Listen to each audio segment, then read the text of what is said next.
Imagine for a second that you hire a brilliant, like top-tier business consultant. Right. Someone who is just an absolute genius in their field. Exactly. You pay this massive premium to have them sitting right there in your office, available to you 24 hours a day, 7 days a week. Yeah. But then, when they actually show up ready to work, the only thing you ever ask them to do is, I don't know, make your tea. Oh, wow. You ask them to summarize a couple of emails, maybe proofread a quick memo, and then you just send them back to the corner. I mean, that would be a catastrophic waste of potential. You're paying for this brilliant strategic brain, but you're utilizing them as like a rudimentary pair of hands. Right. And honestly, you'd probably end up firing them or firing yourself by the end of the week just out of sheer frustration. That is the perfect way to frame it. Because according to the stack of research we were diving into today, that is precisely how most of us are treating artificial intelligence in our businesses right now. Yeah, we really are. We are taking this revolutionary, paradigm-shifting technology and using it as a glorified search engine or just a basic spell checker. Which is wild. It really is. So today's deep dive is built around Jens Belner's incredibly comprehensive guide. It's called CLAUDE at Work, the complete business guide to AI that actually works. It's a fantastic resource. It really is. We are taking Belner's insights, along with some surrounding industry research, to basically completely rewire how you approach this technology. Our mission today is to move you past just casual AI experimentation and show you how to treat AI as a true thinking partner. Which is a totally necessary rewiring, by the way, because the guide actually cites this recent McKinsey study that puts real numbers to this problem. Oh, right, the productivity numbers. Exactly. They found that businesses who are successfully embedding generative AI into their core workflows, so not just, playing with it, but really integrating it, they're seeing a 20 to 40% productivity gain on knowledge work. That is massive. Think about that for a second. In a standard 40-hour work week, that is handing your team back 8 to 16 hours. Wow. Yeah, that is not some minor operational tweak. That is transformational leverage. Okay, let's unpack this. Why are we specifically focusing on this one tool, Claude, to lead this business revolution? I mean, there are dozens of AI models out there. Oh, for sure. We hear about ChatGPT literally every single day. We hear about Google's Gemini. Why does this entire methodology revolve around Claude? Well, it really comes down to architectural philosophy. Before we can deploy AI effectively in a business setting, we have to understand the underlying mechanics of why it behaves the way it does. Okay, that makes sense. So Claude was created by a company called Anthropic, and they were founded by a group of former OpenAI researchers who actually left because they had a very specific diverging thesis. And that thesis was about safety. Right. Exactly. Their thesis was that as these models scale and get exponentially smarter, things like safety, alignment, and absolute honesty, they have to be baked into the foundation, not just bolted on as an afterthought. Right, like trying to fix a leaky boat after it's in the water. Exactly. So to solve this, they developed a framework called constitutional AI. I love that term. Constitutional AI. It sounds incredibly formal, but the mechanics behind it are just fascinating to me. It's super interesting. From what I understand, instead of relying purely on thousands of human workers to manually rate the AI's answers, which is how a lot of models are trained, Yeah. they did something totally different. Because humans get tired, right? They get biased or inconsistent. Oh, absolutely. Human raters are notoriously inconsistent. So instead of that, Anthropic trained Claude against a literal written constitution. That is the core mechanism, yeah. They gave the system a strict set of principles drawn from sources like the UN Declaration of Human Rights. And they combined that with rules specifically targeting transparency and harmlessness. So during its training phase, the AI generates a response, and then a second AI evaluates that response against the Constitution. Oh, so AI is checking AI. Exactly. It scores it and actually forces it to revise if it violates a principle. And for you, the business owner or knowledge worker, this mechanical difference matters enormously. Because it changes the output. Exactly. Because Claude is fundamentally weighted toward honesty, it is significantly less likely to hallucinate facts. It really resists the urge to confidently invent a fake statistic or fabricate a case study just to please you. Which is a huge known vulnerability in other models. A massive one, yeah. Which perfectly explains the division of labor when we look at the current AI landscape. Like ChatGPT, specifically running on GPT-4o, is a phenomenal tool. Oh, no doubt. If you need to generate a marketing image using Dell or execute some complex Python script right in the browser, it is a total powerhouse. Yeah, it's brilliant for that. And if you need live, real-time web search integration to scrape this morning's news cycle, Google's Gemini is fantastic. Absolutely. But Claude possesses this distinct, almost stubborn professional reliability. To go back to my earlier analogy, treating AI like a standard search engine is asking the brilliant consultant to make your tea. Right. But using Claude is like hiring a meticulous, highly experienced senior analyst who simply refuses to guess when they don't know the answer. And connecting that to your day-to-day workflow clarifies everything, really. If you are doing complex, high-stakes writing or drafting a quarterly strategy, Or reviewing one of those densely packed 40-page legal contracts. yes, for things like that, Claude is the ideal primary engine. It also boasts a massive context window. That means it can hold and reason across hundreds of pages of information in a single session. Without losing the plot or forgetting what was on page 2. Exactly. But here is the wall everyone hits. We know Claude is the right analyst for the job, but when most people try to delegate to it, the output is embarrassing. Oh, we have all been there. You ask an AI to write a simple LinkedIn post, and it spits back this massive 5-paragraph essay starting with, in today's fast-paced digital landscape. Yes, followed by a dozen rocket ship emojis. It is mortifying. And the guide points out that the problem isn't the technology at all. The problem is under-specification. You get generic, internet average outputs because you are providing generic, underspecified inputs. Right. If your prompt is simply, write a blog post about customer service, the system has zero constraints. It doesn't know if you are a playful startup or a highly conservative law firm. It has no idea what your audience's pain points are. Exactly. So it mathematically calculates the most average, statistically common response possible. To eliminate that, the text introduces the RC framework. Role, intent, context, and examples. I can actually walk through the first half of this because it completely changed how I draft prompts. Go for it. So role is about defining the persona. You don't just ask for an email. You say, you are a senior conversion copywriter with 15 years of experience in UK financial services. Right. You give it an identity. You set that professional lens. Then intent narrows the goal. Instead of saying write a follow-up, you say, your intent is to write an email that validates the client's concern about pricing, while gently pivoting to the long-term ROI of our software. Resulting in them booking a discovery call, you give it a definitive finish line. Exactly. Building on that context is where you provide the surrounding environment, right? Yeah. Context is crucial. Who is the target audience? What is their current emotional state? What specific product are we even discussing? And then there's examples. Yes, examples are the ultimate shortcut to tone. AI is brilliant at pattern matching. If you paste in a previous email or an article you wrote and say, hey, analyze the cadence, sentence length, and vocabulary of this text, and strictly match this style. You bypass the robotic tone entirely. You really do. And paired with the RICE framework, it's a tactic called negative prompting. I find this incredibly powerful. Oh, it's a game changer. It is the practice of explicitly telling Claude what not to do. AI models have these statistical crutch words they love to lean on. Words like delve, testament, tapestry, or navigate. They love tapestry. They really do. So negative prompting lets you build a fence. You add a line saying, do not use jargon. Avoid starting sentences with I. Do not use bullet points. Never use the word delve. You are essentially eliminating the failure modes before the AI even generates the first syllable. It's brilliant. However, there is a massive structural hurdle here.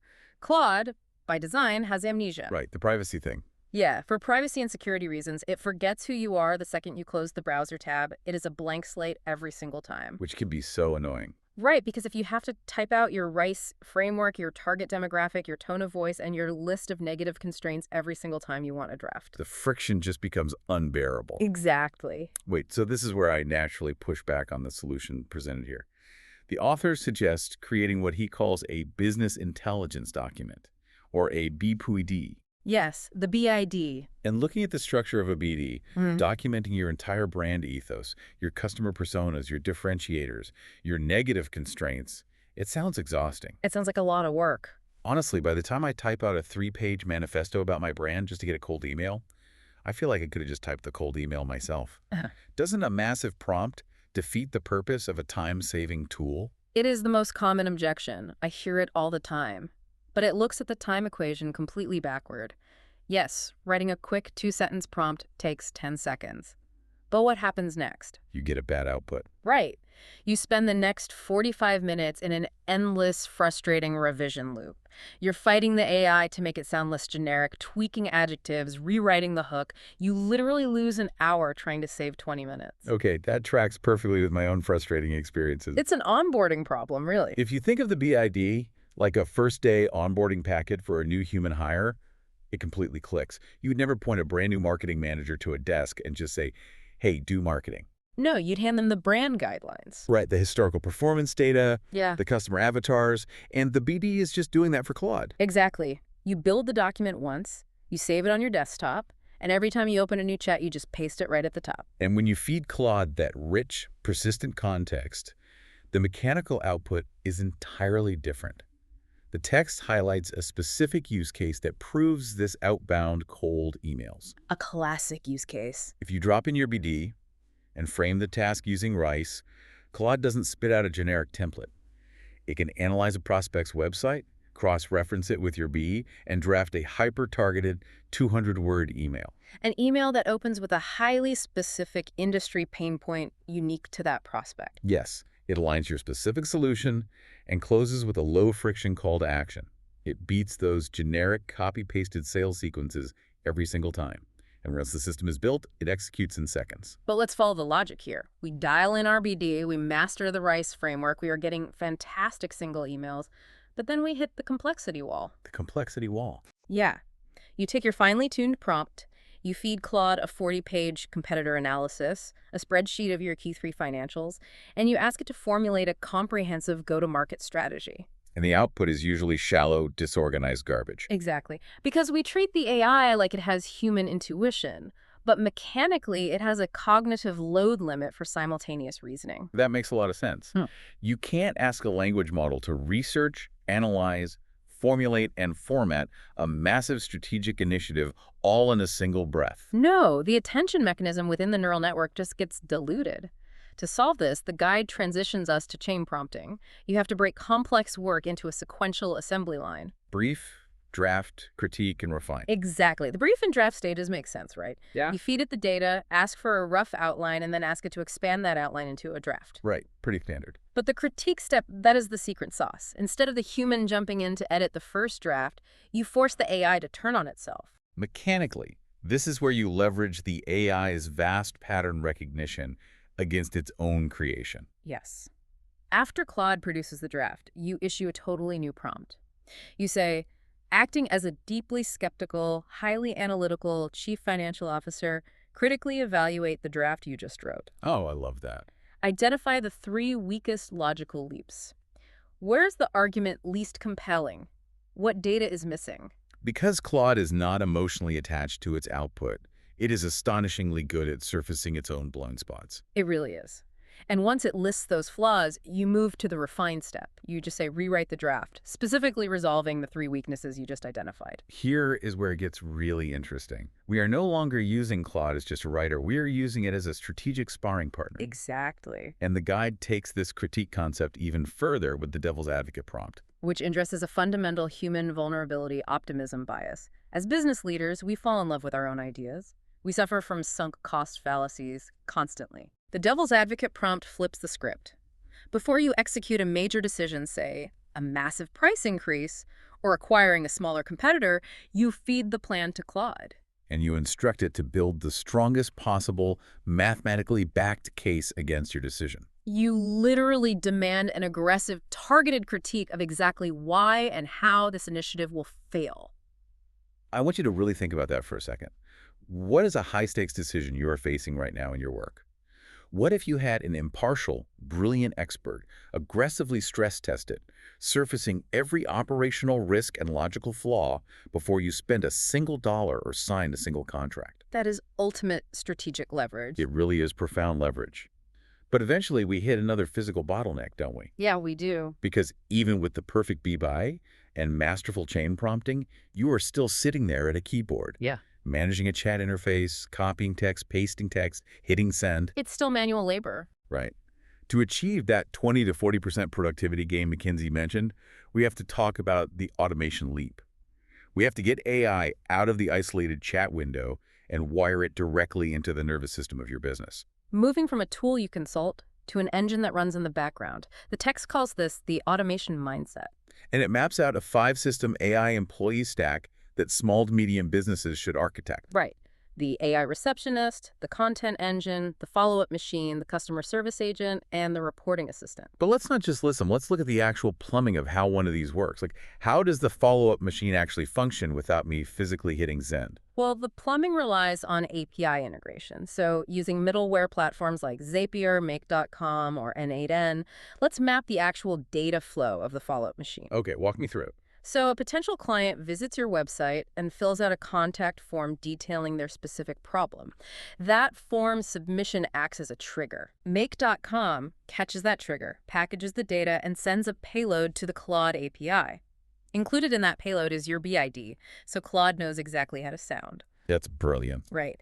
Then Claude instantly analyzes the prospect's problem, drafts a highly bespoke, empathetic response addressing their specific needs, and sends the text back to Make.com. And then Make pushes that text directly into your Gmail drafts folder. Exactly. By the time you open your laptop, a custom, context-rich response is waiting there for your approval. That is incredible. And the content engine works on a similar mechanical flow, using what the guide calls the content waterfall. The waterfall method is great. You don't ask Claude to write a month of social media posts from scratch. Yeah. You feed it one core asset, maybe a transcript of a 10-minute voice memo you recorded about an industry trend. Yeah. The automation catches the audio, transcribes it, and sends it to Claude with a set of chain prompts. First, Claude extracts the core thesis into a blog post. Then a second prompt triggers Claude to slice that blog post into 3 distinct LinkedIn updates, formatted for engagement. Finally, a third prompt respins it into a conversational newsletter.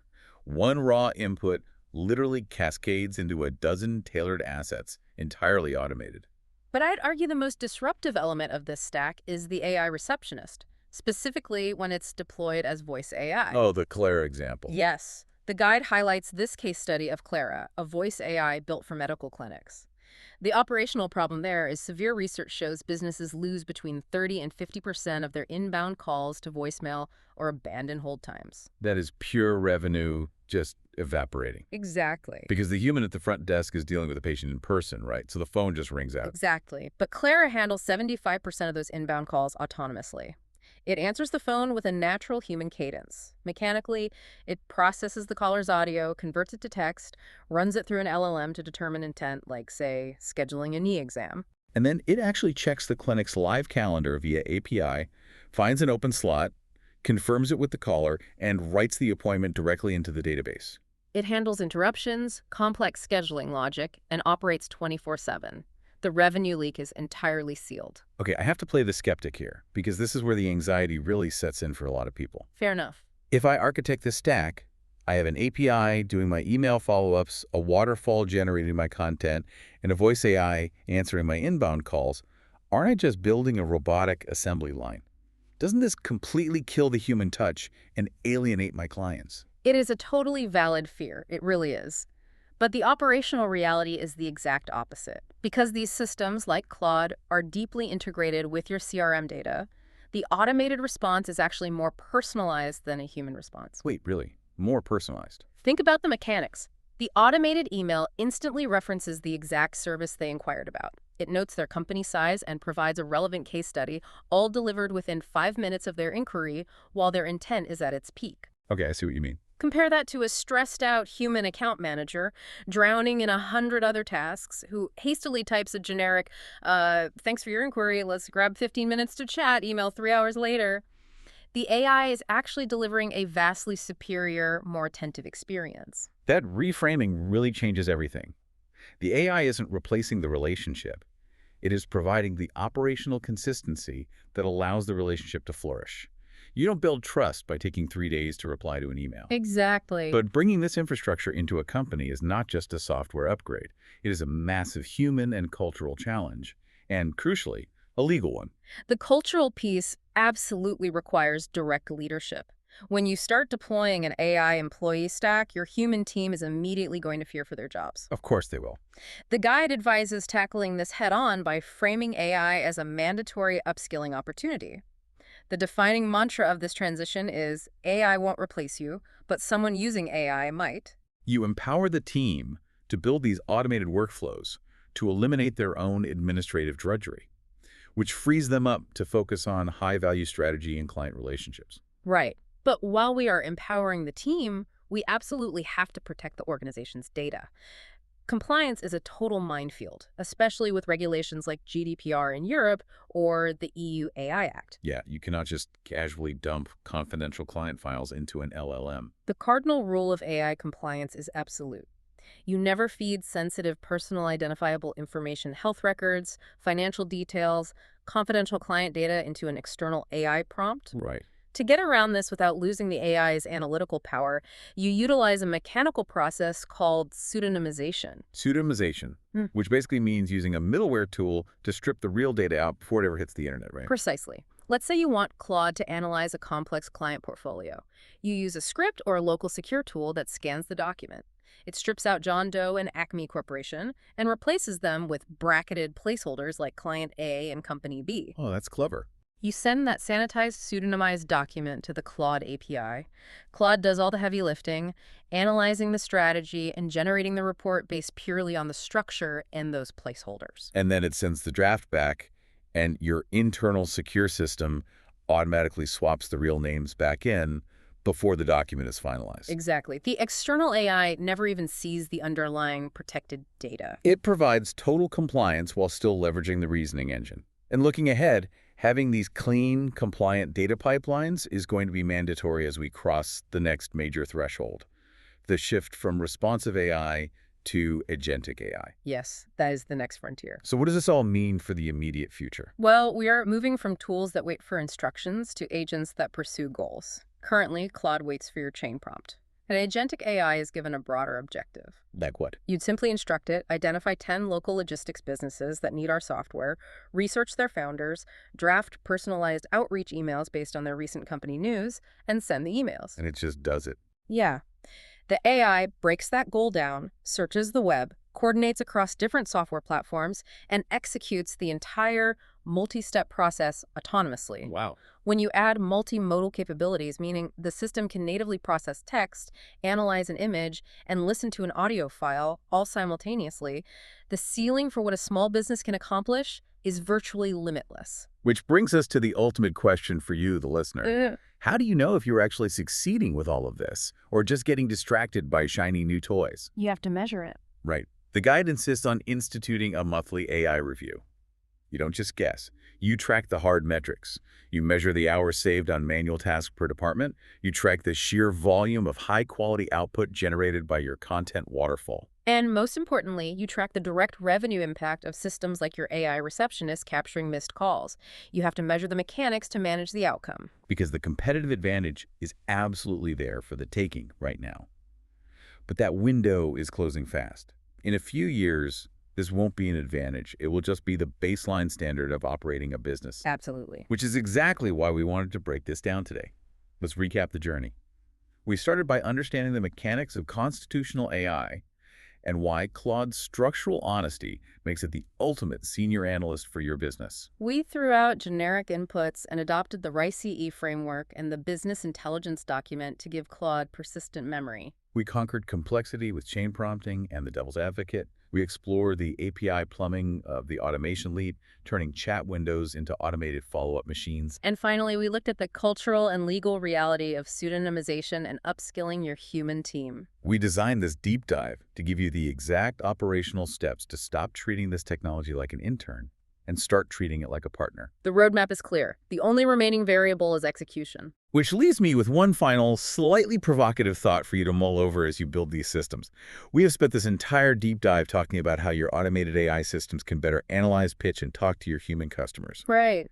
But looking at the projection of an agentic AI future, a really wild scenario is approaching fast. Think about it. What happens in 2 years when your fully autonomous AI sales agent is sending a personalized pitch directly to your prospective client's autonomous AI procurement agent? Oh, man. If an AI is doing the selling and AI is doing the buying, evaluating the math without any emotion, how does a human business even begin to build a brand? That is the frontier we are all heading toward. Something to definitely think about. Thanks for joining us on the deep dive. We will see you next time.